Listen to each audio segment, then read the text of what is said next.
आमच्या जाहीरनाम्यामध्ये शेतकऱ्यांच्या कर्जमाफीच्या संदर्भातली घोषणा केली होती। त्या संदर्भात आम्ही मागच्या काळामध्ये एक समिती तयार करून कर्जमाफी कशी करायची, दीर्घकालीन उपाययोजना काय करायच्या, अशा सगळ्या गोष्टींचा निर्णय केला होता। कारण कर्जमाफी हा एक भाग आहे, पण शेतकरी वारंवार कर्जाच्या विळख्यात अडकतो आणि म्हणून त्यांना आपण बाहेर कसं काढू शकतो अशा प्रकारचा सगळा विचार व्हावा अशा प्रकारची अपेक्षा होती। त्या दृष्टीने आम्ही जे मित्राचे चेअरमन आहेत प्रवीण परदेशी यांच्या अध्यक्षतेखाली एक समिती तयार केलेली आहे। ही समिती कर्जमाफीच्या संदर्भात कशा पद्धतीने ती करता येईल, त्याचे निकष काय असतील, भविष्यात शेतकऱ्यांना आपल्याला कर्जाच्या विळख्यातनं बाहेर कसं ठेवता येईल किंवा थकीत कर्जात तो जाणार नाही याकरता काय उपाययोजना करता येतील, या सगळ्या बाबींवर निर्णय करेल। त्या संदर्भात आम्ही असा निर्णय आज केला आहे की एप्रिल महिन्याच्या पहिल्या आठवड्यात या कमिटीने आपलं कामकाज पूर्ण करावं आणि आम्हाला कर्जमाफी कशी करायची, त्याचे काय निकष ठरवायचे या संदर्भातला एक अहवाल द्यावा आणि या अहवालावर कर्जमाफीच्या संदर्भातला जो निर्णय आम्हाला करायचा आहे तो 3 महिन्यात म्हणजे 30 जून 2026 पूर्वी करण्याचा आम्ही निर्णय केलेला आहे।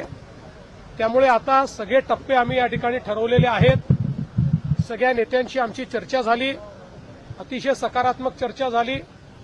त्या चर्चेमध्ये त्यांनी देखील याला मान्यता दिलेली आहे। आम्ही त्यांना हे समजावून सांगितलं की आम्ही पहिल्या दिवशीपासून कर्जमाफीच्या बाजूचे आहोत, आम्ही दिलेलं आश्वासन पाळू हेच सांगितलेलं आहे। पण आता लगेच शेतकऱ्यांना त्यांच्या खात्यात पैसे देणं गरजेचं आहे। कर्जाची वसुली जून महिन्यात होणार आहे आणि आता जर आपण शेतकऱ्यांच्या खात्यामध्ये पैसे दिले नाहीत तर शेतकरी रबीचा पेरा देखील करू शकत नाही आणि म्हणून पहिल्यांदा तात्काळ शेतकऱ्यांना जे त्यांच्या खात्यात पैसे दिले पाहिजे त्याची सगळी तरतूद आम्ही केलेली आहे आणि ते पैसे आता शेतकऱ्याच्या खात्यामध्ये जाणं सुरू झालेलं आहे। जवळपास आज आम्ही अंदाज घेतला तर जवळपास 8,500 कोटी रुपये रिलीज झाले आहेत। त्यातले 6,000 कोटी प्रत्यक्ष खात्यामध्ये गेले आहेत आणि पुढच्या 2 दिवसात उरलेले पैसे जाणार आहेत। अजून 11,000 कोटी रुपये हे काल आम्ही जे कॅबिनेटला परवा मान्य केले तेही आता येत्या 2 ते 3 दिवसात रिलीज होणार आहेत आणि तेही शेतकऱ्यांच्या खात्यामध्ये जातील आणि अजून 1,500 कोटीची आम्ही प्रोव्हिजन केलेली आहे।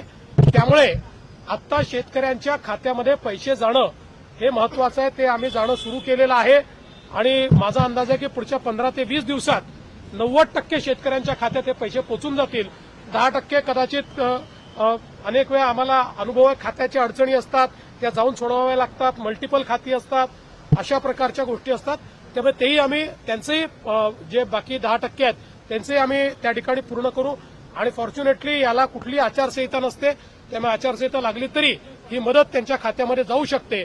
त्यामुळे आम्ही त्यांना समजावून सांगितलं की पहिल्यांदा ही मदत देणं हे महत्वाचं आहे, त्यामुळे ती मदत आम्ही देऊ आणि मग ही जी काही कमिटी आम्ही केलेली आहे या कमिटीचा रिपोर्ट घेऊन त्याच्या आधारावर आम्ही ही कर्जमाफी करू आणि त्याला त्यांनीही सकारात्मक अशा प्रकारची भूमिका त्याच्यावर घेतलेली आहे। त्यामुळे आता या संदर्भातले टप्पे आम्ही ठरवलेले आहेत।